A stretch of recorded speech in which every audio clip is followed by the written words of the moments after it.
Hi,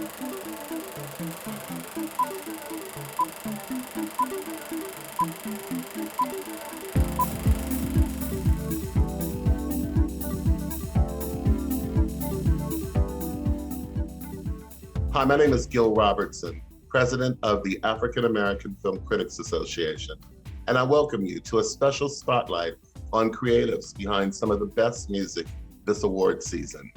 Today, we'll introduce you to Respect's executive music producers, Stephen Bray and Jason Michael Webb, Don't Look Up songwriter Tara Stinson, and composer and songwriter Chris Bowers and Dixon, as they are interviewed by top music writers Gail Mitchell, Janine Coveney, and A. Scott Galloway to find out the magic behind this season's best music.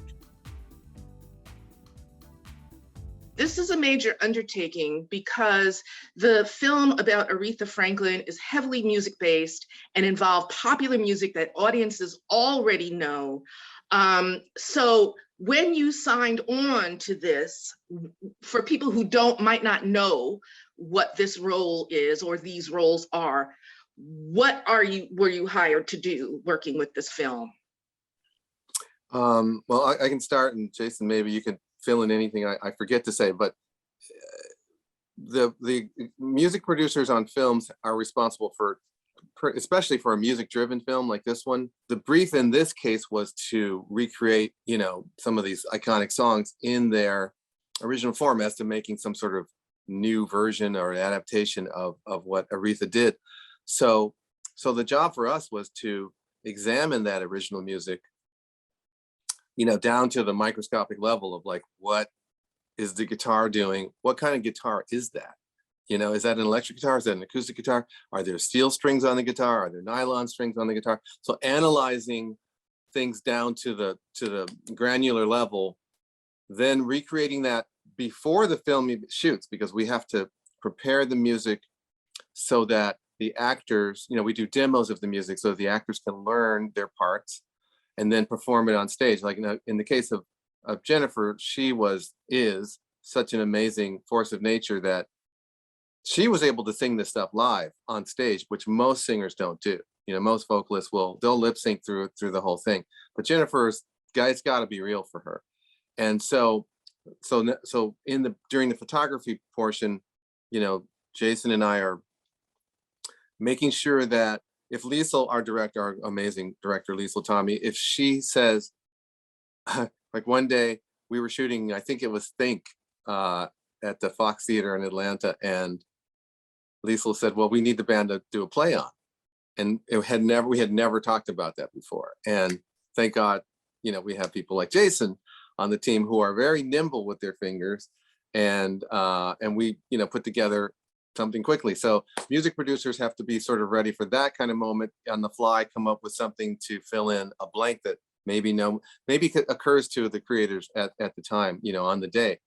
And then after the fact, it's all about editing to match picture, because they pick which takes they want, and maybe those takes didn't have the best sound or something. So we've got to figure out how to mix things to match the edit of the picture, and then there's the final mixing. So all of that. Did I miss stuff, Jason? I mean, no, the only other thought that I had was that the headline was to honor and preserve Aretha's legacy, right, which is such an important legacy for us. Like what she was able to achieve culturally was worth preserving, and the fact that it hadn't been preserved in this way before now was such a unique and monumental opportunity. Like just to get in and be involved in that was such a joy. So it sounds like this film, because it is so music heavy, you're pulling from a catalog, you have to reproduce in the style that it was originally recorded. This sounds very research heavy, very, I'm sure you had sleepless nights, and this was arguing about the right guitar sound, or am I wrong about that? Like, tell me about the process of working on this. Well, for me, I'm such a music nerd anyway. It was like just heaven sent to have somebody say, okay, analyze this and do that deep dive. And yeah, there were definitely the nights you kind of wake up going, oh my God, I told them to get the wrong tuner, because that tuner didn't exist until 1971, and that scene's in 1960. You know, that literally happened. So there were other moments of like, oh, well, we were lucky enough to have Spooner Oldham and Dave Hood, who played on the original records. They were visiting us on the set the day we were shooting Never Loved a Man. And we were set up, we had the exact Wurlitzer right and the exact guitars right. We had everything right. And Spooner came over to me and he said, hey, you got the wrong guitars in the wrong hands. And because we had switched the lead and the rhythm, there's, you know, Jimmy Johnson played the lead and Chip Moment, I think, played the rhythm, and we had them reversed. So he fixed that. He also fixed the fact that the Wurlitzer was facing the wrong way. Our little Wurlitzer electric piano that Spooner plays, he said, I always face Aretha. So we had to quickly, you know, they caught it early. So that was, but all that stuff is sort of like candy for me. I shouldn't say this publicly as often as I do, but that was the most fun I've ever had working, and I would do it for free. I love that. I love that. Jason, was your experience similar? Yeah, totally. I mean, just to get into, just to have the opportunity to dive into the minutia of that time. And like Stephen is saying, like I'm also a big nerd when it comes to that stuff. So detail and those types of fixes, like those aren't even mortifying. It's like, thank God somebody caught that thing, and it's okay that we got it wrong, but glad that we got it right. Yeah, so just kind of getting as close to being in that room when it happened, that was the part that I think was the most motivating. I should say that, and Jason knows the music, you know, I imagine you knew it before we even went into it, but Jason knows it down to the level of like that opening strain of Never Loved a Man that the Wurlitzer plays. To this day, Jason tries to explain to me that, what is it? It's an A flat sus versus an A flat minor. It's an A instead of an A flat. We'll talk about it later. No, no, but listen, there is a certain, like you talked earlier about, you know, how important the detail of what guitar is this, like that choice sonically is part, like all those small choices that people labor over and decide this is what's going to resonate with the people. That specific combination of things is what moves people. And so to reverse engineer and try to create the same reaction by going back and using the same ingredients, I think that's scientifically, I guess, how you want to look at what we did. We just basically reverse engineered what moved us to begin with, finding out what made us. And on top of it, well, another sort of super technical nerd version of that was the organ sound in Do Right Woman. We must have spent a week trying to figure out what is that, because it's a weird sound. There's like there's Hammond B3s and there's Vox Continentals and there's Farfisas, and we were like, which? It didn't sound like any of them. And then somebody said, oh, that's a Leslie with the motor turned off. And so that kind of thing. But I think we have to say though that the superpower is Jennifer Hudson, and then the team of Jason and Jennifer in the studio, because Jason knows the licks the way they're supposed to be. Aretha was very, very, she was like a sculptor, you know, in terms of how she decided how much melisma, how much riff should there be in a particular phrase versus the essence of it. And which takes us back to what Jason was saying about singers who come up in the church or musicians who come up in the church know that it's not about them and what they can do. It's about the message that's supposed to be coming through. And I think Aretha was just so specific with her phraseology, and Jennifer is able to do it, and Jason was able to help her do it.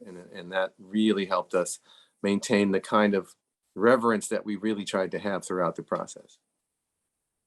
The film is amazing. You talked about the scene of that Muscle Shoals scene of recreating how she put together the songs. Is one of my favorite scenes of their like tweaking and trying to come up with the right groove and everything. And again, as you noted and all the reviewers noted, Jennifer is really the engine, I think, that helps make this work, because she has this work dynamic. Was it difficult to always work with her live since she had to perform it live, or did that make things easier for you? That is what we all wanted anyway, including Jen. Like, she knows, it's just like, it's not coming from an ego place, but a confidence place and an assurance with yourself that you are doing what you have been purposed to do.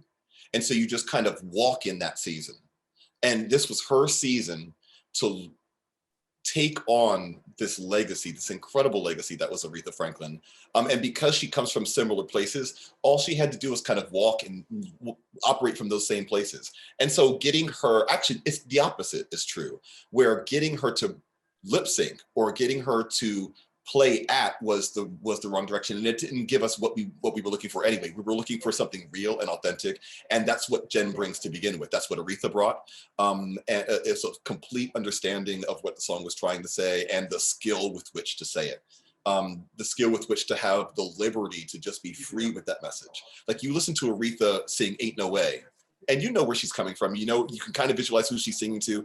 Then you cut to Jennifer singing it, and it's like they're coming from the same places, both musically and emotionally, and experientially. It's like it's almost as if they both went through the same thing and were able to articulate the same thing. And that only comes from, you know, skill meets understanding meets the opportunity, basically.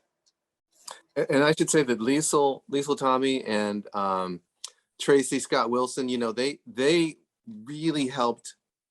They kind of gave us free rein, you know, in a way that I thought was pretty amazing. They trusted us to put the music together in a way that helped them tell the story they were trying to tell. And they were very collaborative about the scenes like you're discussing, you know, the respect, how respect came together, and how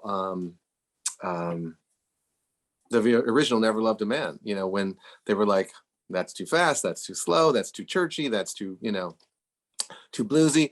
And it was really an amazing team working with the, you know, the four of us plus, you know, everybody, choreography, our DP Kramer, everything is quite beautiful. So it was a dream job. That's awesome. One of the other things that I appreciated about the film in period films in general is, okay, this is a film about Aretha, but not all of the songs that we heard were Aretha songs. There were tunes that were culled to establish the time period and the mood, you know, like the Baby Loves to Bebop that a Little Ree sang at the beginning, and, you know, I'll Be Seeing You, which is a classic standard, you know, Sam Cooke, Jimi Hendrix. Were those also part of your task to pull those songs? Did you have to recreate them, or could you use the original performances? Those are recreations. We had, you know, Liesl and Tracy were very specific about telling the story using, every song should tell part of the story. And I can't remember, we found Bebop in, I don't know, one of our Spotify journeys, I think, in the music production office. And then Nature Boy came out that way too. They wanted to have, I think we were originally going to do a Johnny Mercer song, but it was ridiculously expensive to use. And I think Nature Boy just worked out, and because they wanted the imagery of nature, they wanted the lyrics that kind of helped tell the story at that moment where Aretha was having these very earthy feelings about Ted White. And I thought that was, you know, again, they gave us free rein to pick those songs. And then of course the good folks at MGM helped clear the songs for us. But yeah, we were brought into that creative process, which was great. And also, what a beautiful thing to not only show the results of Aretha's journey, which were the songs that she recorded, but where she came from. My Baby Likes to Bebop, and all those songs that happened early in the film, I'll Be Seeing You. You know that she didn't just come up in the church. She also had her mother at home who was schooling her on what music is and how powerful it was. And so to find songs that demonstrated the road that she traveled before she became the Aretha Franklin figure that we know now, we thought was really, really important. And you know, a song like I'll Be Seeing You, you know, we were able, because we have Jason on the team, Jason's playing piano live while Audra, the remarkable Audra McDonald, is doing her, you know, doing the scene, and Jason's off camera, so that anything that changes, if Audra wants to take it a certain way in terms of her body movement or her tempo, Jason can respond in the, you know, on a moment to moment basis. So that made everything really, really flexible and vibrant, I think. Awesome. And then we also have the song that Jennifer Hudson co-wrote toward the end with Carole King and Jamie Hartman. Was it a decision to have an original song? Was that important? Were you involved in that decision? I think that's above my pay grade. I think it's sort of a given, though, that there needs to be some sort of original piece of music that and I think Jennifer wanted to honor. I mean, I think bringing Carole King in was obviously a brilliant stroke, because, you know, there's that association with Natural Woman that's there, and I thought that was a brilliant choice. So to wrap up with the few minutes that we have left, Stephen, you've already mentioned that this was one of the most fun experiences, most rewarding. Jason, I have to assume that, you know, working with Aretha's legacy and honoring her in this way was also a high point. Were you satisfied with the end result? Is that something like you wish you could continue to tinker on, or it's done, it's out in the world, and you're moving on to the next thing? Well, I mean, I hope I'm not revealing too much, or actually, I hope I'm not alone by saying I'm not normally super satisfied. Like doing something, it's tough to say I'm satisfied. I always want to do more. You always look at something and say, this could be a little bit better. And you could, if left to your own, I'll speak from the eye, if left to my own, like if you leave me alone in the room, I will edit something until you tell me pencils down and we're done. This is going out into the world. So I think that, yes, we worked and worked until they told us that we couldn't work anymore, because we wanted it to be as incredible as the opportunity was that we were presented with. And what a great legacy to work that hard on to make sure that you get right. Absolutely. Stephen, what about you? I'm in the same place. If you didn't take it away from me, I'd still be working on, you know, Papa Don't Preach from 1986. I would still trying to get that bass line just right. You know, Beethoven apparently worked 25 years on the melody to Ode, you know, from the ninth. Is that the ninth? And you probably know. Number 5. Dun, dun, dun, dun. No, the one. Ba, ba, ba, ba, ba, da, da, Ode to Joy. Yeah, he worked on that for 20 years. And so I didn't feel bad about wanting an extra couple of weeks. So with that, gentlemen, I think we have to wrap up. I could ask you dozens more questions. I know you have many more projects in the pipeline, and I want to congratulate you on this movie that got so many great reviews and a wonderful reception. And I know we'll see more from you on film and on Broadway as well. And I'm looking forward to Broadway being widely opened up again. Right, we all are. This pandemic. So thank you so much. Thank you, Janine. Congratulations on this awesome opportunity of being a part of this movie, which is so much a part of the zeitgeist of what's going on right now in our world. I had to ask, you know, so we're talking about the movie Don't Look Up, and your song is Just Look Up. Yes. What is it? What's it like to have been able to write something that is exactly in real time about what's going on in our world today? It's surreal, Scott. I mean, like, seriously, who knew? I have to give all the credit to our incredible director, Adam McKay, because he had that foresight, you know? And so when Nick gave me a call, Nicholas Bertel gave me a call to ask to co-write the song, I had COVID. So, you know, it was like, you know, to read bits of the script and to know that it wasn't about that, but it was definitely about the divide in our world, and just all the craziness and politics and where they shouldn't be, and our focus on celebrity culture and all those things. And it was just, that's what helped it to write itself.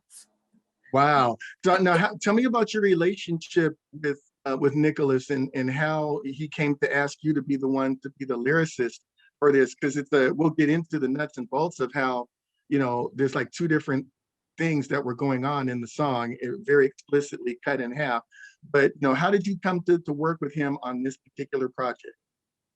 Well, I was working with him on another project.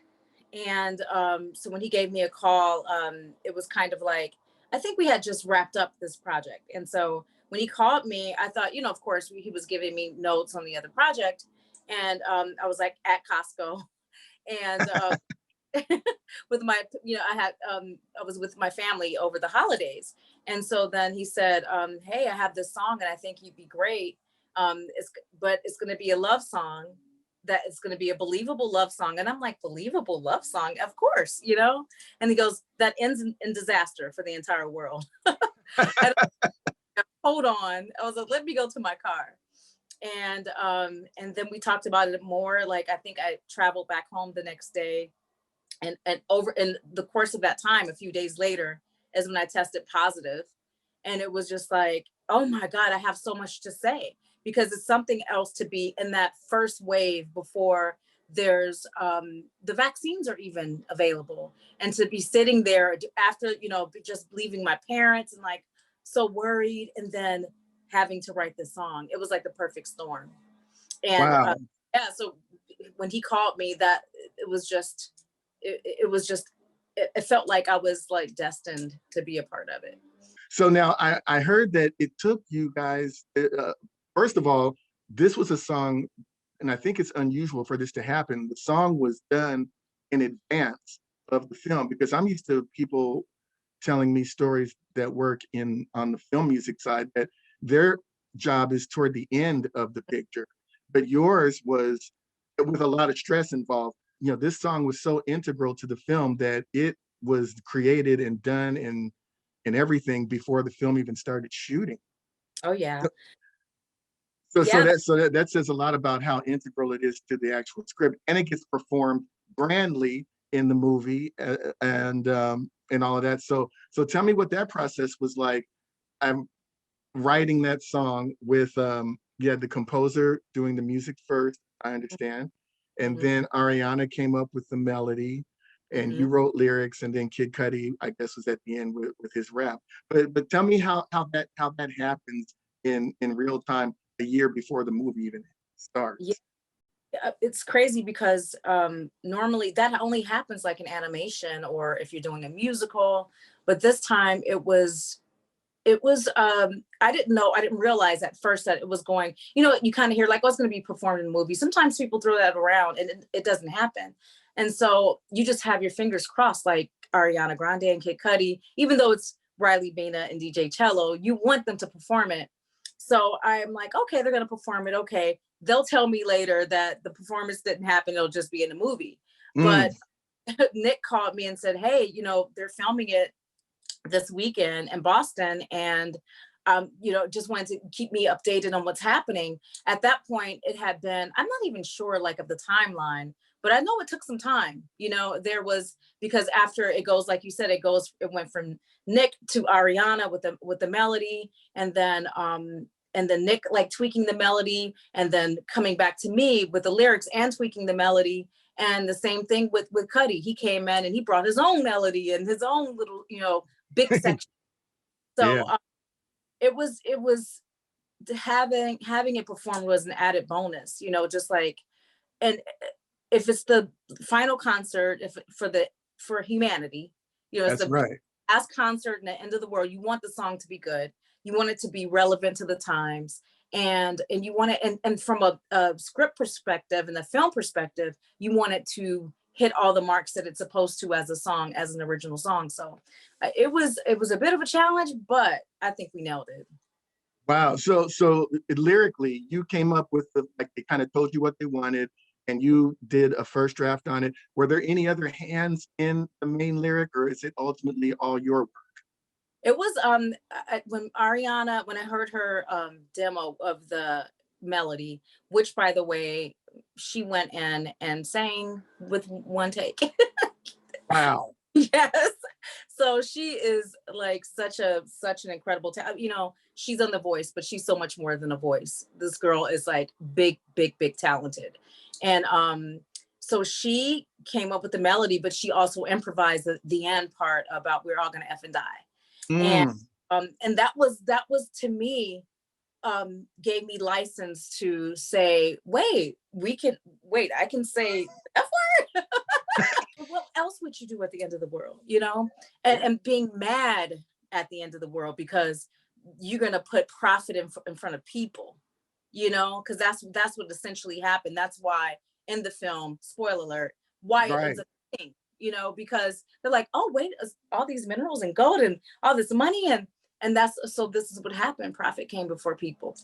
So yeah, when she did, so she offered those, that was inspiration for me. Then I came into and I wrote every word other than the words that she improvised at the end.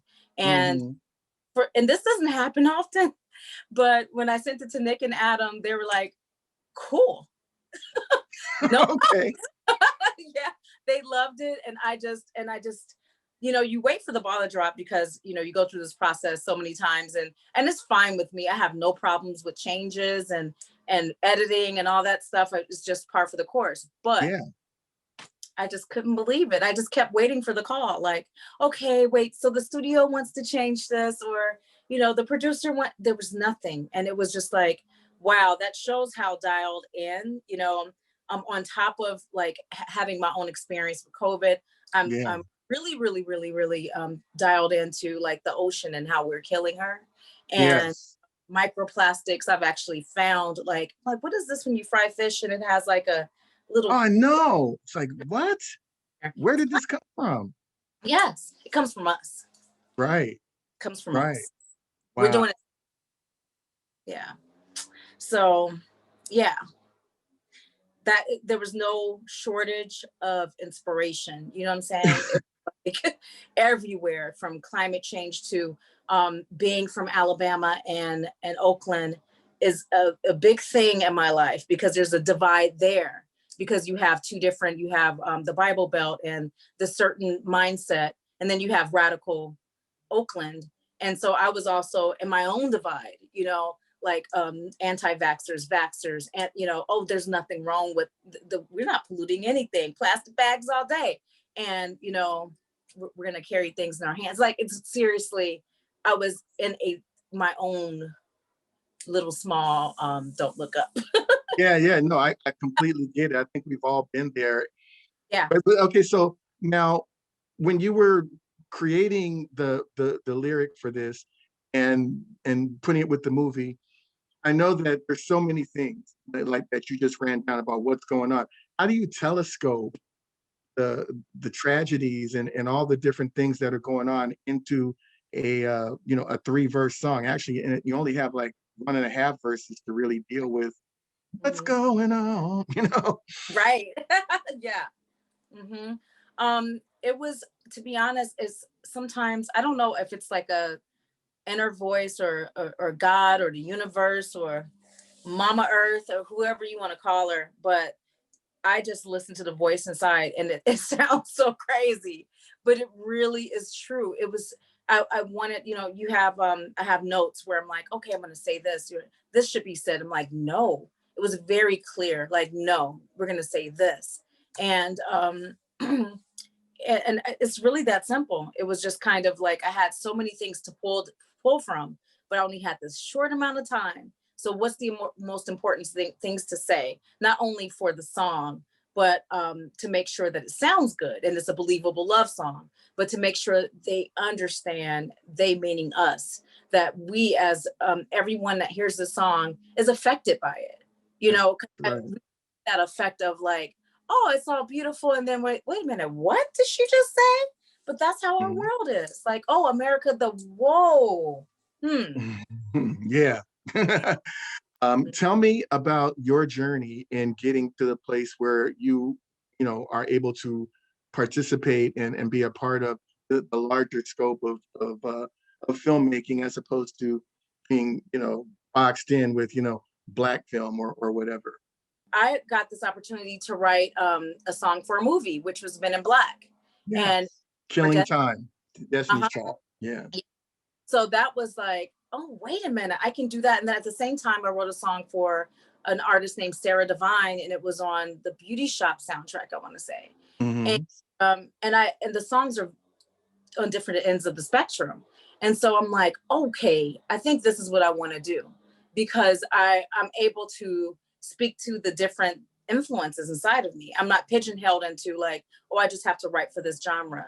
But with writing for film, I'm able to, just jump around and be all the different people. And the interim, like throughout that process, I had to go through it. You can't just like go from here to here. Well, these days it feels like you can.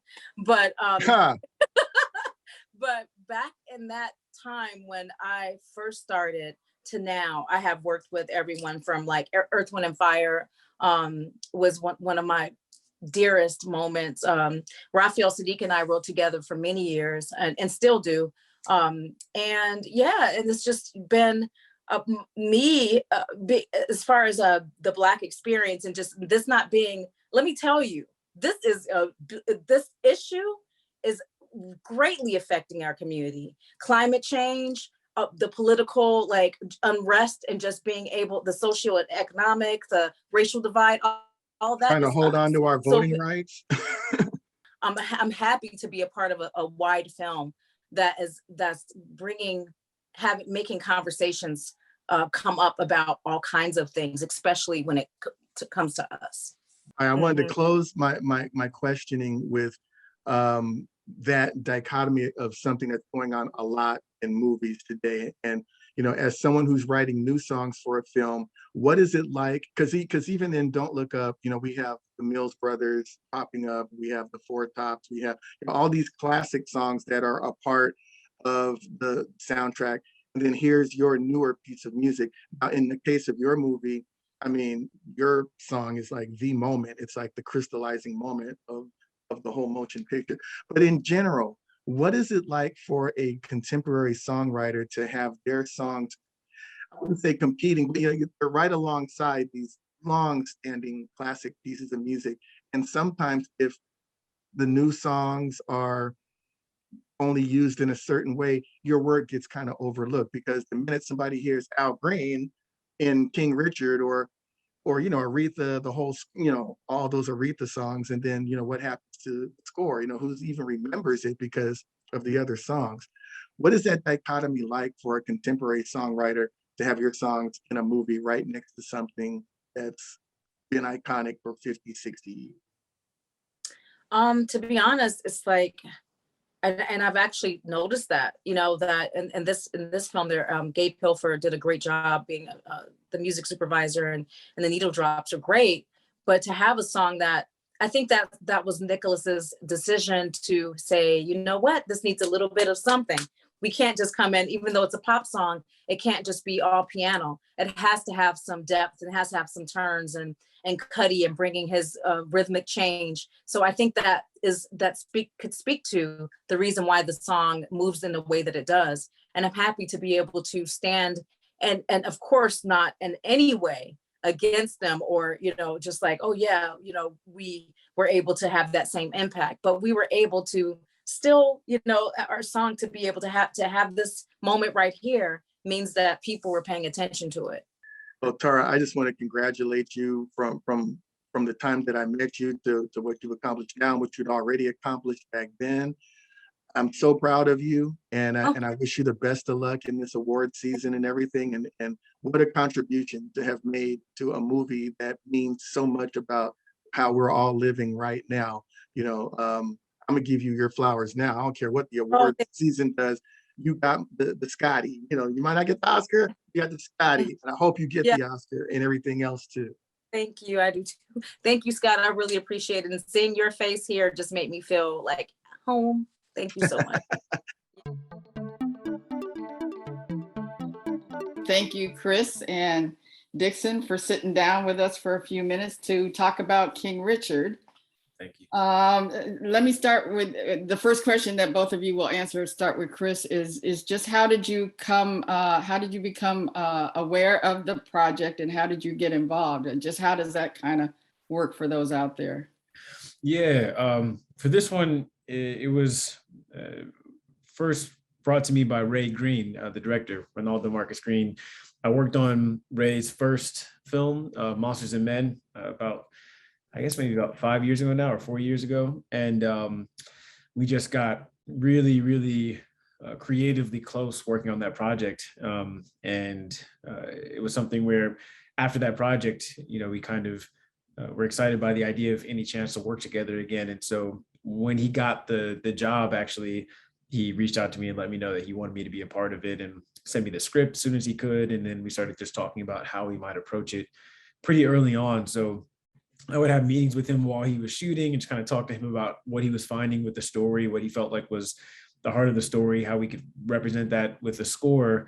And I was finishing another project at the same time that they were wrapping shooting. So by the time they got into post-production, I was like jumping just from that project right into it. So the last, I'd say about it was maybe 3 months or so of me actually really getting in there and working on the project with Ray and Pam, the editor, on a daily basis, and writing the actual score. But I'd been ideating with Ray for the entire time he was working on the project. All right, and Dixon, how did you become involved? I know you worked with Beyonce, co-writing, co-producing the closing song for the film, Be Alive. So how did you get that hookup? Well, as a songwriter and producer, you're always submitting things to, artists. And I had just been submitting songs. It was during the pandemic. I was, just trying to write things that I felt like would be good for her. And I found out through, some industry talk that she liked what I was doing. And the opportunity just came up, to try to pen something for King Richard. I hadn't seen much of the film. Once I got the opportunity, I had been able to see some clips. I think there was still a lot of editing and everything going on when I was, when I got involved with it. So I wasn't privy to the entire film, but I was privy to the story and the backstory. I also grew up in a house with a father who had a plan for his children too. So I could relate. I also grew up having an extremely strong mother. I'm a kid with 4 sisters. So I just had a lot of female influence in my life. So the song, I just want to position, Beyonce as a vocalist in a powerful position to match the power in the film. And I think we were successful. Oh, I think you were. Everybody's been ranting and raving, and rightfully so, when it was announced. So going back to you, Chris, and Dixon, I will ask you as well. I know about the music side of things, covering R&B and hip hop for Billboard and that creative process. I'm jealous of you, Dixon, being able to write a song, and yourself, Chris, for writing and composing music. But just exactly how do you approach scoring a film? And for those out there who might not know, what is the difference between the score and the soundtrack, and how important is the score toward telling the story and moving the story forward? Yeah. I think the biggest difference, or the clearest difference, usually is that the score is, underscoring the emotional moments of the story, or following these character arcs in ways that usually is primarily instrumental. It's something that is operating in a way where you're often feeling it more than you're hearing it. Oftentimes when you have a song, it's like featured in a way where you hear the lyrics and then it almost makes you want to sing along to the song, or maybe it's a song on the radio or a song at a bar or different things like that. But the score is, the thing that's oftentimes carrying a lot of the emotional weight throughout the course of the story. And for me, my process, usually I'm starting with the director and talking to them about who these characters are, what type of story we're telling, where we should be focusing,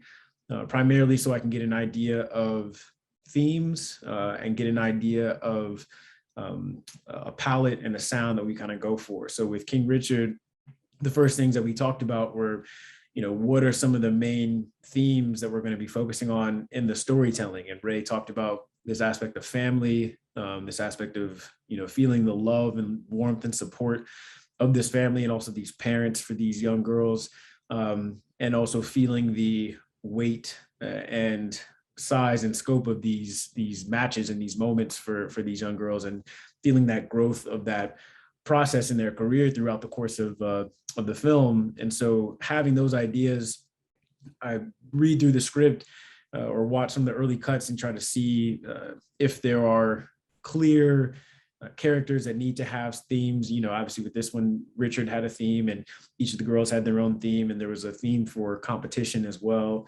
And then after a while, I try to find an entry point to write a first idea. For me, music is just always has been an emotional vehicle for me. I started off as a piano player, and piano is still my primary instrument. And so usually I'll read the script or watch through the film until I find a moment that speaks to me on a visceral level enough where I could go to the piano and improvise until I find something that speaks to that feeling or makes me feel the same way that the story or the scene or the characters are making me feel.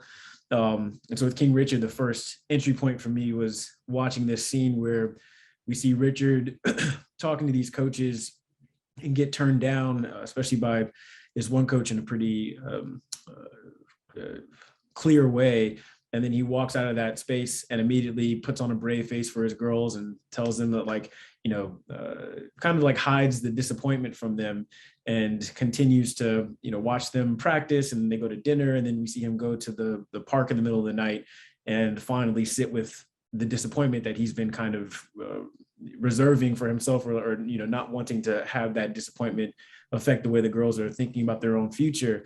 And that process, watching that moment, I think I just immediately saw my father, just like Dixon was saying, just thinking about how much my parents really did whatever they could to put me in the best position to succeed when it came to music. And they decided before I was born, they wanted me to play piano. My dad was inspired by Richard Williams in terms of having a plan and trying to figure out what he could do to make sure that I was going to be successful in that space. And as a kid, I always felt that's what they were supposed to do, is be there for me and take me all these places and support me. And the older I get in the last couple of years, getting married and now about to be a father, I just had a different perspective looking at that scene, thinking about just imagining my father, how much I didn't know he was going through at the same time. He was just being, selflessly supportive of my dreams. And that was the first thing that made me feel like I could really empathize with Richard in a way that felt like the core of who he was in this story. And so I went to the piano and just improvised until I found a theme for him that felt like it spoke to that. And then using that theme, I then start to find other moments where I can play Richard's theme and then see if that can be the seed for any other themes and kind of build out from there. So it ultimately starts with getting a really clear idea and understanding of the story, the characters, the themes, and the things that the director wants us to focus on and really feel, like the warmth and family and all of that. And then for me, finding spots where I can start to chip away at that and find sounds for it and then build from there. Okay.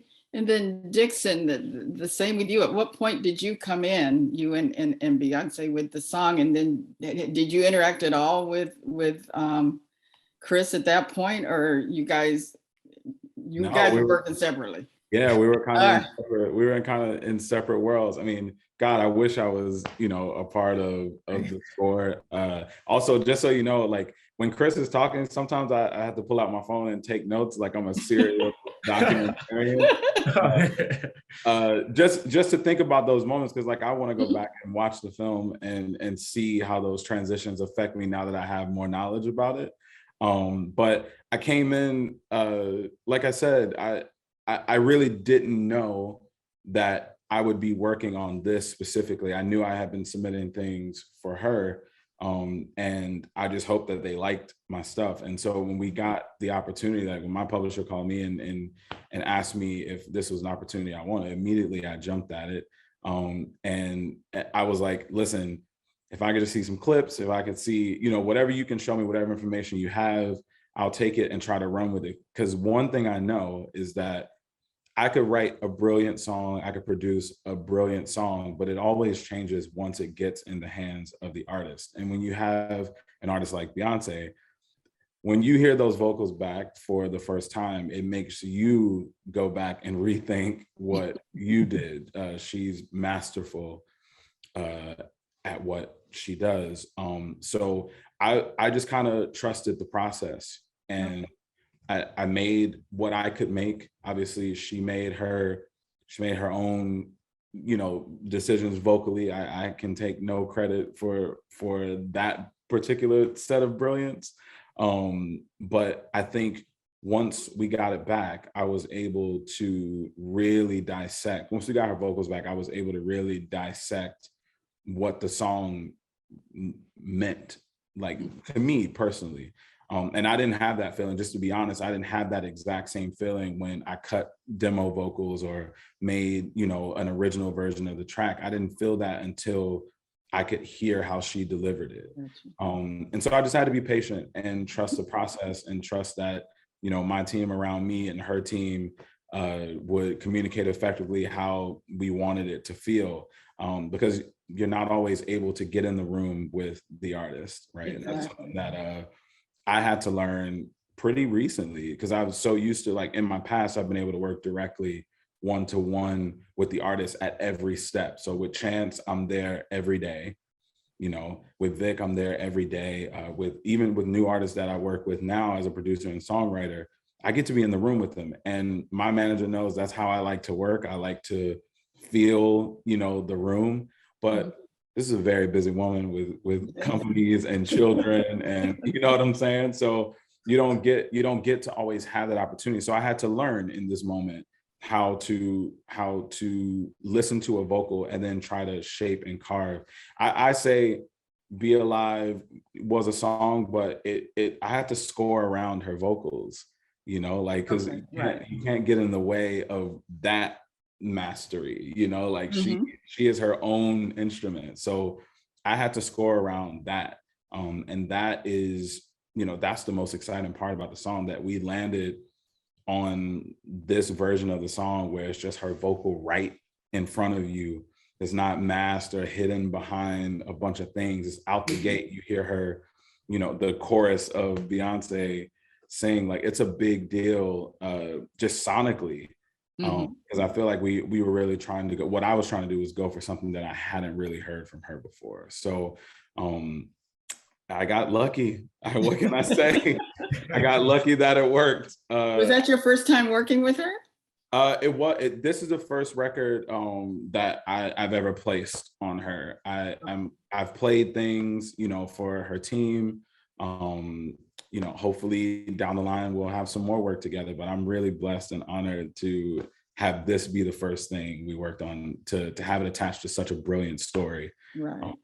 Yeah. So from the time you heard her vocals and did your scoring around it with it, so how much time did that take? Was there, because the film was already done, right? Not a lot of time. I was going to say that was a fast turnaround, wasn't it? Yeah, it was a pretty quick turnaround. I mean, we had the demo, I got her vocals, or I got the text, to come in and work on the song after her vocals came in. And I worked for about 72 hours, wow, straight. Like, I went every day and just worked on it. And then I thought it was done, right? I thought we were good. And literally, I would say I had an additional 24 to 48 hour window to make some edits last minute. Wow. And I got nervous because I was like, oh my God, if I don't get it right, like, it's not going to go. I don't want to mess this up, for anybody, all the hardworking people that worked to make this possible. So I was in a hotel room in Atlanta, and I just had to zone in and use what I had. I didn't have any of my instruments with me. So I really had to, like, edit things without being able to recut or replay them in the end. But in the end, it turned out okay. So. Yeah, I'd say.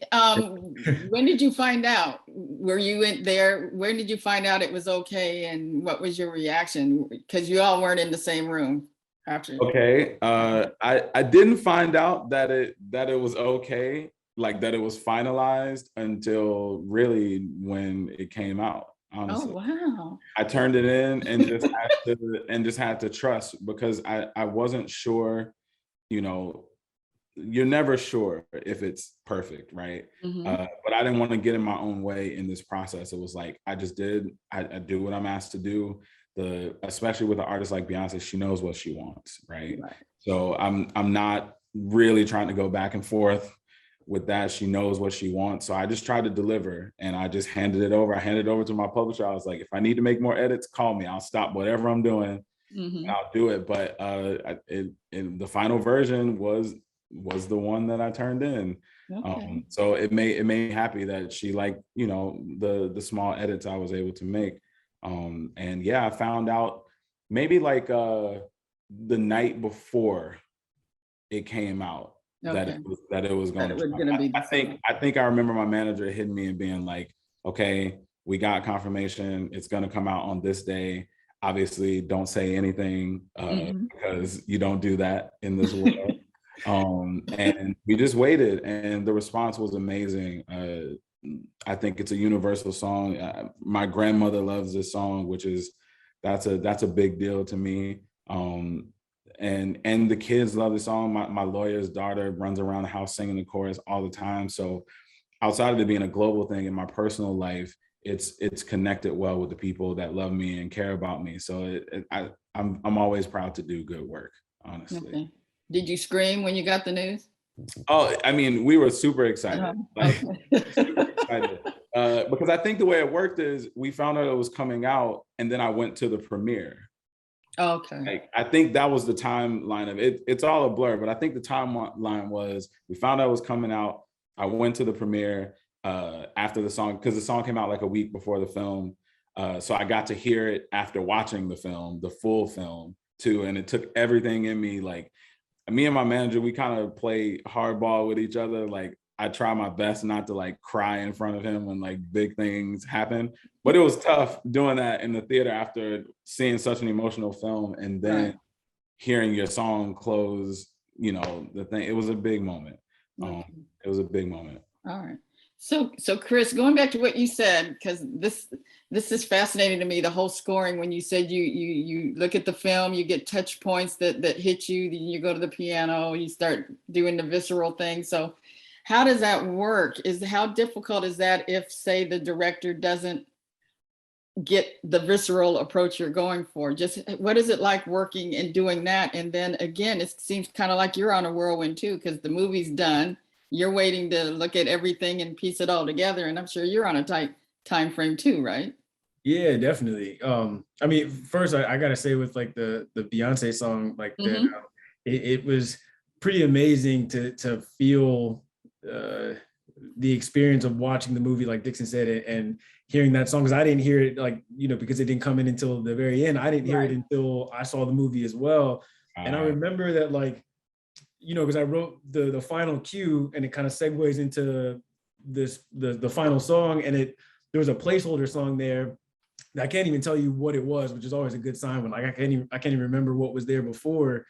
But I remember the feeling at the end of the movie when that song came in was like, oh, that's really nice. Like, that's sweet. And I think that, like, as soon as Dixon's beat comes in, it just makes you go like make this like stank face in like the most amazing way, and also in the way that like embodies the spirit of Serena and Venus, and like, you know, and the power of them as tennis players and as women. Like, it just, after watching the movie and hearing the song for the first time, like, I felt like I wanted to get up and do something great in the same way that, like, you know, the story does. And so just kudos again to Dixon and Beyonce, obviously, just for, like, you know, capturing that feeling, and that it was just such a joy to experience that in the same way, you know, watching the whole movie and then seeing that. Right.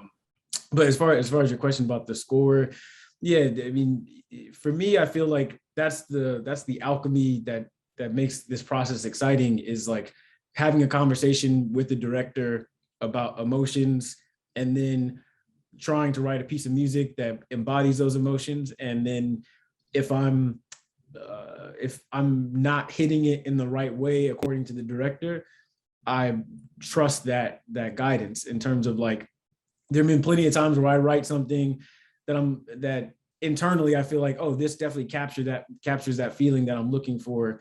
And then I bring it to the director and they say like, no, that's not really it. And for a moment, it feels like you want to be like, no, what are you talking about? Like, this is making me feel that way. Like, of course it is. But, you know, trusting their vision has always led me in the right direction where, you know, I think about with this film, there's a moment where Venus plays her first game, and that cue took a number of times to get right because there were moments where the first cue I wrote, you know, Ray was like, you know, this feels a little too sad, actually. Like, this is a really exciting moment for her. Then, like, yeah, there's sadness about her not having her parents there in that same supportive way. But at the same time, we want to feel like this kind of excited apprehension that she's feeling. At the same time, we're trying to feel this like fear that the parents might have about not being able to be there in the same way in terms of like right by her side, like literally by her side. And finding that balance for me, anytime that I continue to chip away at it or continue to work on it to try and get at what the director is talking about emotionally, whenever I find something that feels that makes them feel the feelings they're looking for, it always feels like that was the right choice. Like, it always becomes pretty clear to me. Like, there's never been a time where a director is like talk to me about what they want to feel in a moment and push me to really try to find the best way to do that, and you know, push me through different versions to you know, no, it has to be like a little closer, it needs to feel this way, or like, you know, any of that kind of stuff. Anytime I continue to try to find a way to get at that feeling, it always leads me in a direction that feels best for the film and best for the story in a really beautiful way, and also always helps me to understand the process in a different way. Like, there's so many times where working with the director through that process, I realize like, oh, if I shape something this way, I can get this kind of feeling. Or if I like, you know, build up and then drop things out, like that's going to give me a certain kind of feeling. Or, you know, if I wait until this moment to bring in this instrument, that's going to give us a feeling. Or if I bring in this instrument on this person's face versus this person's face, I'm going to be with them versus them. And like, you know, constantly trying to find ways to make sure that the music is telling the right story. So it's definitely a difficult process sometimes, but I feel like the only word that comes to mind over and over again is alchemy, because like there's this like 1 + 1 = 3 thing that happens with music and story, where like, you know, until it's the right fit, something about it doesn't feel quite right. But once those two things come together in just the right way, all of a sudden you get this feeling and this emotion. And that's always like hard to pinpoint, but it's a really fun process. And the director, especially a director like Ray, who just knows how music can do that and knows exactly, even if he can't articulate it in musical terms, like he knows exactly what he wants to feel when he wants to feel it. And so he's always guiding me almost more like an actor, where he's like, no, this is the feeling we need to feel here. And like, I want to feel this on that reaction. And I want to make sure that like, when that line is said, that we feel this feeling. And so having that clear direction as to like when and where and how we should feel something. And then me going back to my, you know, laboratory and trying to figure out how to put the things together to get that feeling. Whenever we hit that right feeling, it's undeniable, which is always a fun process. Yeah, I think he said at the start of this, it was a three months you were working on something else. Ronaldo came to you and you were done, and you had 3 months to work on the score for King Richard. Yeah, like before I started getting into it, I had a couple of themes already and had the idea of what the palette would be. Like, I'd already started talking to him about like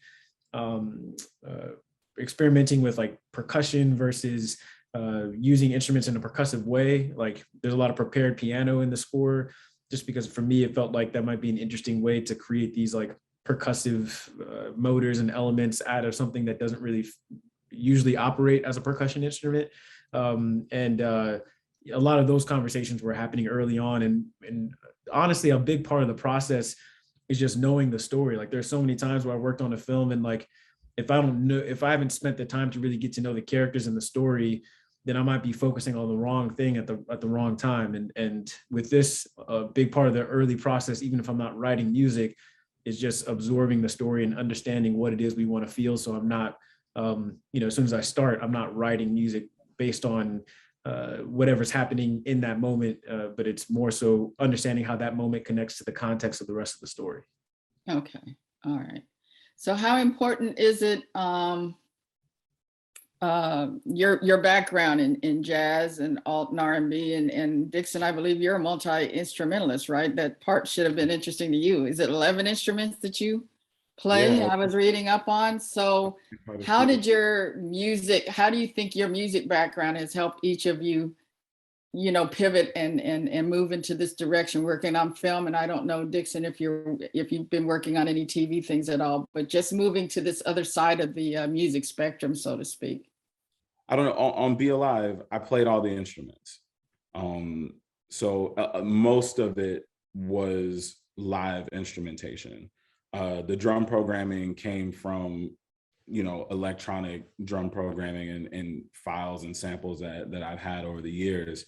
But I wanted the song to feel live. I wanted the song to feel alive. Like you could feel the texture of the instruments, the guitar playing, because it's me, is not as perfect. It's not like a perfect guitar solo. It feels like it grows into something. It feels like development, which is exactly, I couldn't have prepared for that better, like having it be in a film that's about growth and development. But I wanted the song to feel like it started somewhere and it grew and it grew and it morphed into something bigger and triumphant.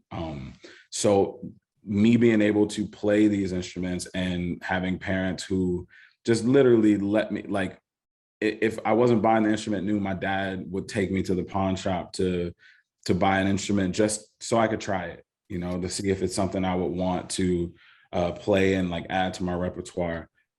So it gave me a lot of information and data to work with when it was time to make a song like this. I believe I started the song on guitar, maybe.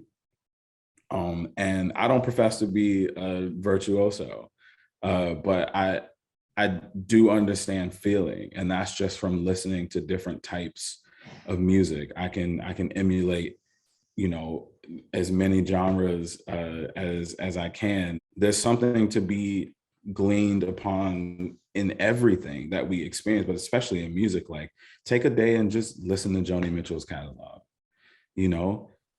Take a day and listen to, Bach, or, just to see if something speaks to you differently. And that's what I was doing. I remember what I was listening to on the way to the studio for day one for Be Alive. I was listening to Michelle and the Gail cello.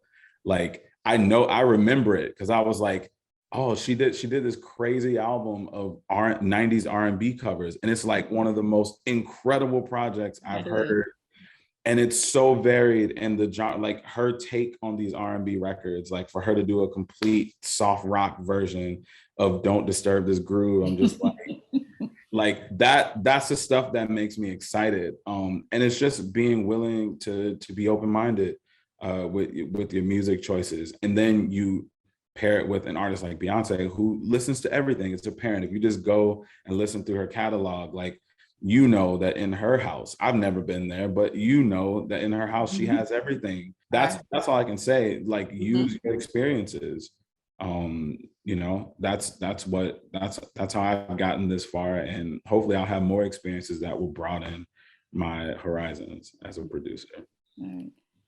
Yeah, so Dixon touched on that, which was going to be my last question. So Chris, you can close out. Just what's your piece of advice after what Dixon suggested about knowing all you can about different forms of music? But what's your advice for the next generation of Black creatives who are going to break into this end of the business? Yeah, definitely everything that Dixon said. I feel like, being a student first and always is definitely like my mantra. It's like anybody I've met that's great at what they do is just obsessed with learning and obsessed about getting better. For anybody that wants to be good in anything, and especially with music, it's just about looking at what connects with you, anything that you are inspired by, to me always means that that's something inside of you that's wanting to express itself. And so if you're inspired by some great piece of music, that means that there's something in you that wants to be that, or is going to be that, if you just continue to really study and work incredibly hard. And that's really all it comes down to, is just the people that are great are the ones that worked harder and longer and much more than anybody else. And the other thing I would say that's kind of a side note to that is just get to know your mind and your heart throughout the process, because like that's actually what becomes the difficult thing. And I think that's another thing that's beautiful about this movie, is that Richard really was like, yes, they're going to be great tennis players, but they're going to be great humans, and like they need to understand that this is not who they are, or like if they fail, that failure is not who you are, or how you work through those difficulties. And I think that there's so many times where the thing that makes this job difficult is us getting in our own ways, like the things that we say to ourselves, the negative like thoughts that we might have, or the negative ruts we might get into, or the ways that we decide whether or not we can push ourselves, or whether or not we feel like we are capable of something, or the opposite, if we feel like we're great and don't need to practice or don't need to work on something. Like it's all about trying to get to know how your mind works and make sure that you're always orienting yourself toward toward growth and progress and approaching things with like a beginner's mind. So I would say just be obsessed about details and work harder than anybody else, and at the same time try to have as healthy of a mindset and emotional state as possible. Okay. Well, thank you both very, very much. Congratulations on King Richard, and the music is fantastic. And I could sit here and talk to you guys for another hour on just the music and creative side, because this part just fascinates me. I'm always so jealous of you guys to put music and words together. So thank you again for such an illuminating conversation, and I'll hand it back to Aafca's Gail Robertson. Stephen, Jason, Tara, Chris, and Dixon, thank you for sharing with us your experiences for making such great music. For the full-length interviews featuring these artists, please visit the Celebration of Music tab on the Aafca channel at YouTube. On behalf of the world's largest group of Black film critics, we hope you enjoyed these conversations, and thank you for watching. Have a great day.